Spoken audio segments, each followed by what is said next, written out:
How's it going, everybody? World Money Wins here. Welcome back to my channel. I've been going through the comments on my videos. It seems like I learned so much from the comments. It's worth doing these videos just so I can get more knowledge just from you guys. There's one guy, LM, he's been commenting on my the videos where I was buying the world coins, the silver ones, and his posts, if you go to those, some of them are I can't remember what they're called, some vintage, some modern type of videos where they have the world coins. He's been telling me what each coin is, the history of it. It's been really wild. And it's good to learn stuff like that. I'm not an expert on world coins for sure.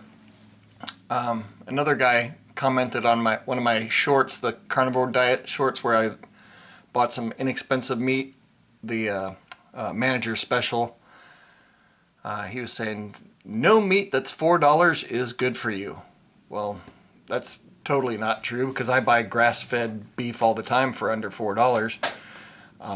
That's got no antibiotics or hormones in it. I buy a quarter of a cow, but that option's not available to everybody, and not everybody can afford to buy a quarter cow at a time, but everybody's got to eat. And if you're a carnivore, it's better to buy $4 meat at the grocery store than it is to eat bread, even though the bread is organic and no GMOs. It's better to eat the $4 meat. It's better to eat hamburger patties from McDonald's than it is to eat bread and sugar. But anyway, I've been learning a lot. I watched a video from the CME group today. Jeffrey Christian. He's kind of one of the most hated people in the precious metal space, but I learn a lot from him. He's a nice guy. I met him a couple times, I think at the Silver Symposium, and I did learn a lot about 1933 and the gold confiscation or buyback. I learned that most of that, the gold that was turned in before that was even decreed. When the banks opened back up after being kind of locked down, people went to redeposit their money. And I think it was like only 10% of the gold brought in that time frame, only 10% was brought in after the decree. And I also learned a lot of people would, I heard forever I've heard that you could have you're only allowed to have 5 ounces of gold or something like that. But if you had more than 5 ounces of gold, it was against the law. But apparently, in fact, you could have 276 ounces of gold, or approximately 276 ounces of gold, after the gold confiscation. Because you were allowed to keep 2 ounces of each year's mintage, and that goes into kind of the numismatic part of the rules. You weren't allowed to have more than 5 ounces of bullion, but you were allowed to have collectibles, and that's what Lynette Zhang always said. It was like, oh, you can have collectible stuff during that time. And so they were minting gold coins for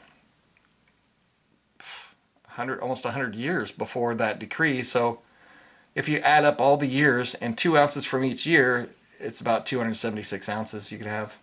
I thought that was kind of interesting. And then the gold price is going nuts, as everybody knows. In my opinion, I just have this feeling that the gold prices are kind of front-running the Fed rate cuts, so they're kind of building in. Once the rate cut, I think the rate cuts are coming with the next session.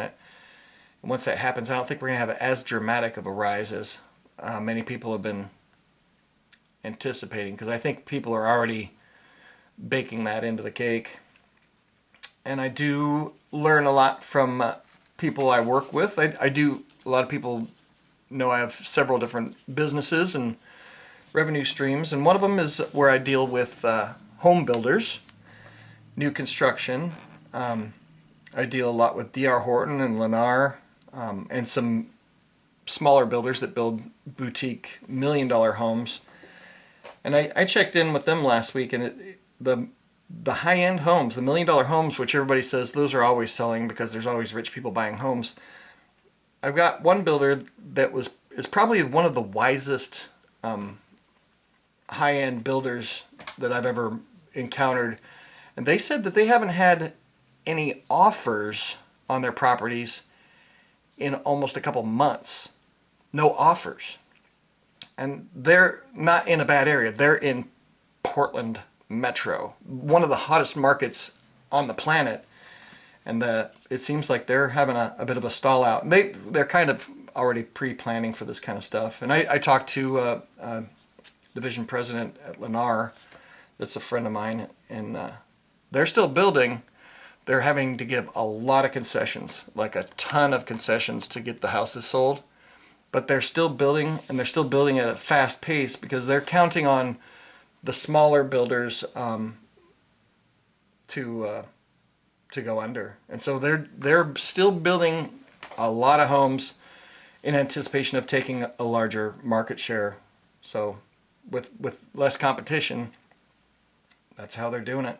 Same with D.R. Horton. And so if you're in construction and your accounts are all small builders, you really should make sure that you're protecting yourself with the cash buffer and making sure you get some sort of side hustle.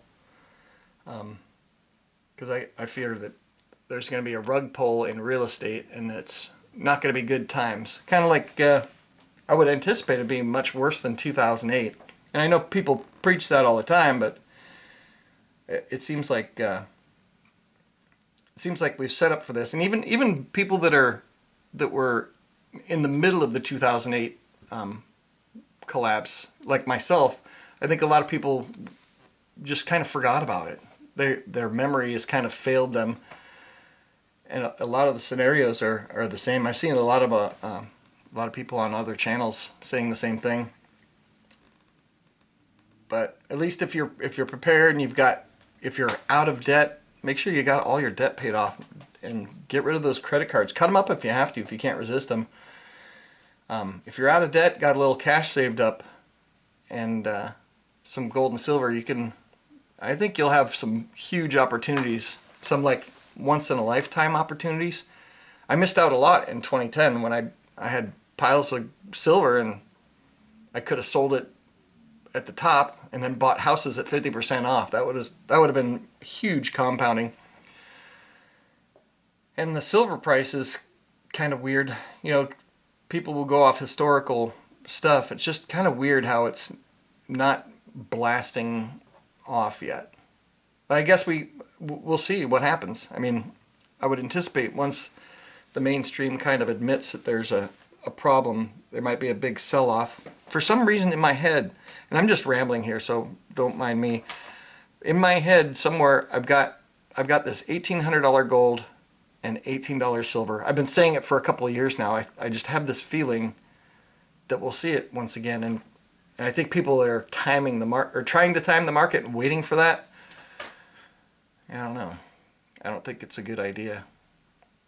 I mean, if you think about it, if you're like, oh yeah, it's going to go to 18 bucks an ounce for silver, you're not going to be saving, $10,000, $20,000 and dumping it all in at $18 like on the spot.